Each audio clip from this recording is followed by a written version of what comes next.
Welcome back to the channel.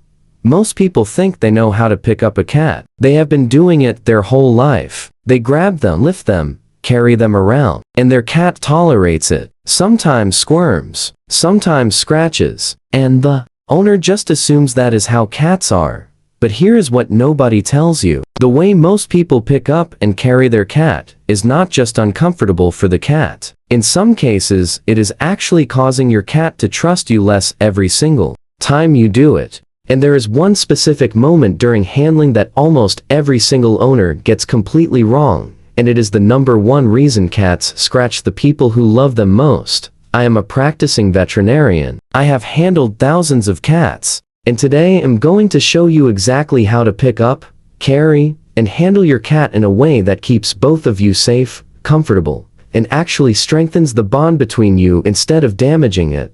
We have 2 cats with us today. Little Claudia, she is a 1-year-old girl, and Mr. Pirate, a handsome 14-year-old boy who is going to demonstrate something at the end of this video that honestly surprises most people the first time they see it. Stay until the end, because the last thing I'm going to show you is something most cat owners have never seen before, and once you see it, you will never carry your cat the same way again. Before we even talk about picking up a cat, we need to talk about approaching one, because this is where most people make their first mistake, and they do not even realize it.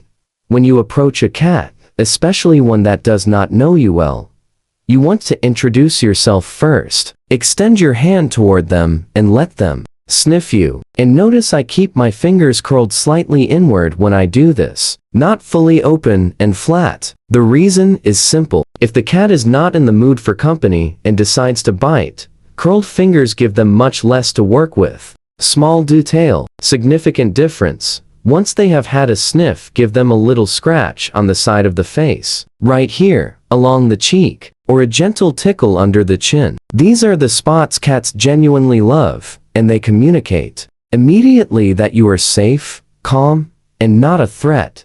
There we go. Just like that, we made friends. Now the most important thing to remember when approaching any cat is this. Cats spook easily. They are much smaller than us, and a light, calm, unhurried touch pays off every single time. The owners who consistently have calm, relaxed cats around them are almost always the ones who slow down and let the cat set the pace of every interaction. Now let's talk about picking up a cat, because this is where things go wrong most often, and where most of the scratching happens. The key to picking up a cat safely, and I mean the single most important principle behind everything I am about to show you, is support. A cat that feels supported feels safe. A cat that feels safe does not scramble. A cat that does not scramble does not scratch you. Here is how to do it correctly every single time. One hand goes under the chest. The other hand goes under the abdomen, supporting the back legs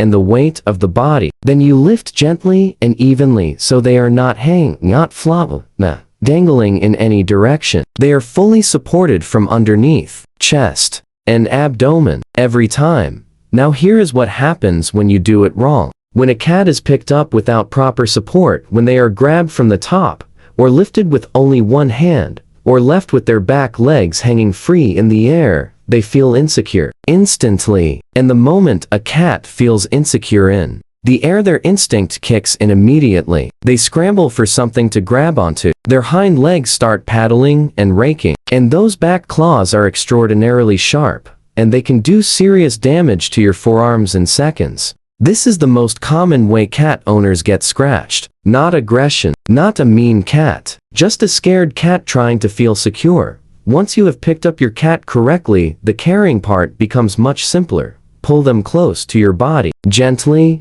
squish them in against your chest. I know squish sounds like a strange instruction, but it is genuinely the most effective technique in cat handling. A cat pressed firmly and gently against your body feels enclosed, secure, and contained in a way that calms even anxious cats almost immediately. You can carry them like this safely and comfortably, with one hand supporting their front and your body supporting their back. They have nowhere to scramble to. They feel completely secure, and you are in full control without any risk of being scratched.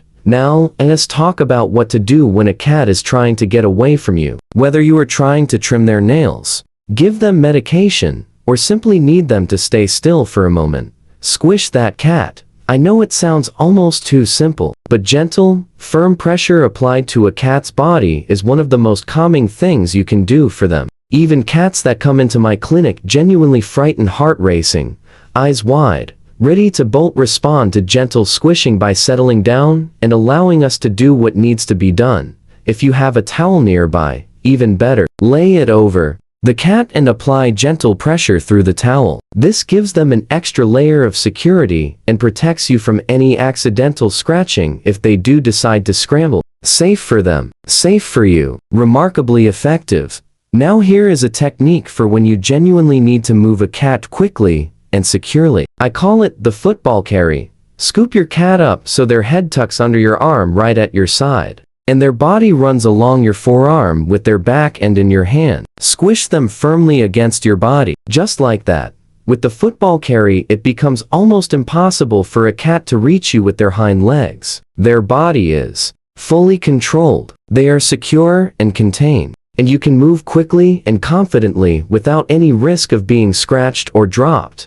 This is the carry I use in emergency situations in the clinic. Once you have it, you will use it more than you expect. And now Mr. Pirate, my handsome 14-year-old boy, and the technique I promised you at the beginning.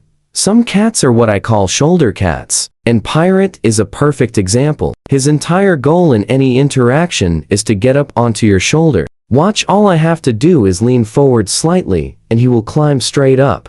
Now, a lot of people find this alarming the first time it happens, because cats will naturally extend their claws to climb, and that can feel dangerous if you do not know what to expect. The key is the same principle we have used throughout this entire video. Squish. The moment your cat is on your shoulder, pull them in firmly against your head and neck. They feel secure. They stop scrambling. They settle. And if you wear a thick hoodie or jacket, cats can sit on your shoulder for extended periods in complete comfort. Some people walk around town like this. I have seen it. It works beautifully for the right cat.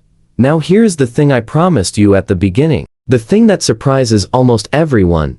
Every single scratching incident I have ever seen between a cat and their owner, every single one, was not caused by an aggressive cat. It was caused by a cat that felt unsupported, insecure, or surprised. The cat was never the problem. The handling was, which means every scratch you have ever gotten from your cat was preventable. Every single one. Support them, squish them, move slowly, let them lead. And watch how quickly a cat that used to scratch you becomes a cat that trusts you completely.